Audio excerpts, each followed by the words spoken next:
यस्तो हुन्छ चिहान। यो रोमन अर्थोडक्सको चिहान हो। रोमन अर्थोडक्सको संस्कार अनुसार यहाँ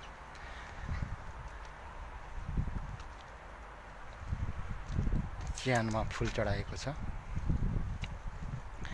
यो नोभेम्बर महिनामा चाहिँ सम्पूर्ण आफ्नो आफन्तजनहरूले आफ्नो मृत परिवारलाई फुल चढाउने गर्छ। यत्रो धेरै छ चिहान, कसरी चिनिन्छ होला त आफ्नो आफन्त भनेर? कसरी चिनिन्छ भन्दाखेरि हरेक चिहानमा जहाँ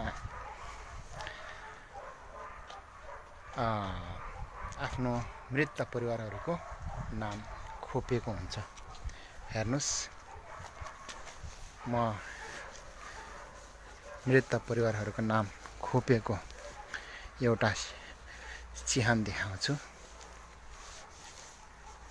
यो आफन्तहरूले चढाएर गएको फुलहरू हो।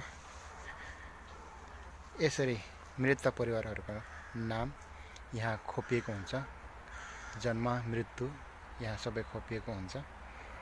अनि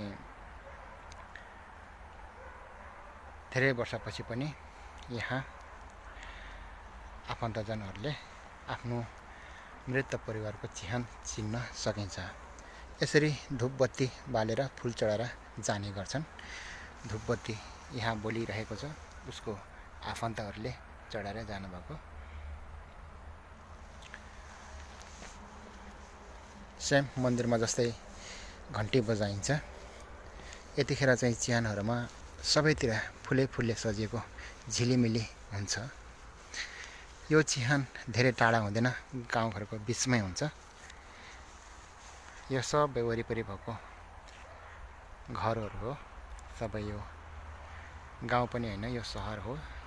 क्लुजको यो सिटी हो। यो चाहिँ मन्दिर हो, जो मृत भएपछि यहाँ मन्दिरमा ल्याएर अनि आफ्नो विधि अनुसारले आफ्नो संस्कार पुर्याएर चिहानमा दफनाउने गर्दछ मृत आत्मालाई। यो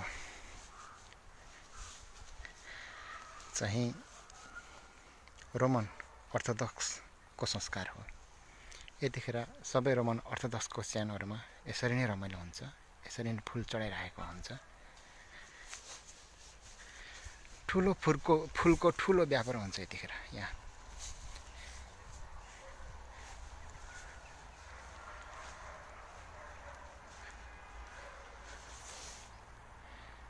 कहीँ कहीँ त आफ्नो मृत व्यक्तिहरूको यसरी फोटो पनि राख्ने गरिन्छ। जन्म, मृत्यु अनि नाम। प्राय गरी आफ्नो मृत व्यक्तिहरूलाई यो दुईटा देख्नु भएको छ तपाईँहरूले, होइन? प्राय गरी यहाँ चिहान दुईटा होइन, जोडी जोडी देख्नु भएको छ। यो जोडी जोडी यहाँ दुईटा चिहान छ। अनि यहाँ सिङ्गल सिङ्गल छ, एकल एकल छ। यहाँ दुईटा छ। यो दुईटा भनेको श्रीमान श्रीमती यसरी सँगै यहाँ दफनाउने गर्दछ। यसरी यो दुईटा सँगै जोडेको चिहान भनेको श्रीमान श्रीमती। अनि कोही अविवाहित व्यक्तिहरू पनि मृत्यु हुन्छ, त्यस्तोलाई चाहिँ यसरी एकल चिहानमा चाहिँ दफनाउने गर्दछ। यतिखेर चाहिँ आफन्तजनहरूले धेरै फुलहरू चढाएको हुन्छ, धेरै रमाइलो हुन्छ चिहानमा। यो वास्तविक स्वर्ग यही हो। स्वर्ग भनेको यही हो।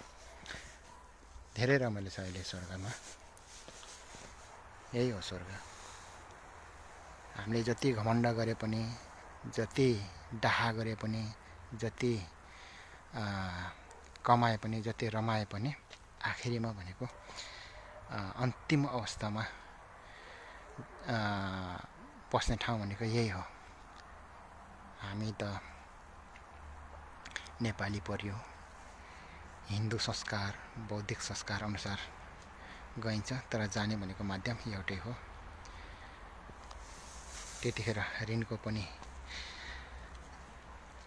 चिन्ता हुँदैन, धनको पनि चिन्ता हुँदैन, चोरको पनि डर हुँदैन हैन। अन्तिम हाम्रो बस्ने ठाउँ भनेको यही हो, सबैको यही हो। रोमन अर्थोडक्सले चाहिँ स्वर्गलाई चाहिँ वास्तविक स्वर्ग जस्तै बनाउँछ क्या। यति रमाइलो हुन्छ यतिखेर यो नोभेम्बर महिनामा।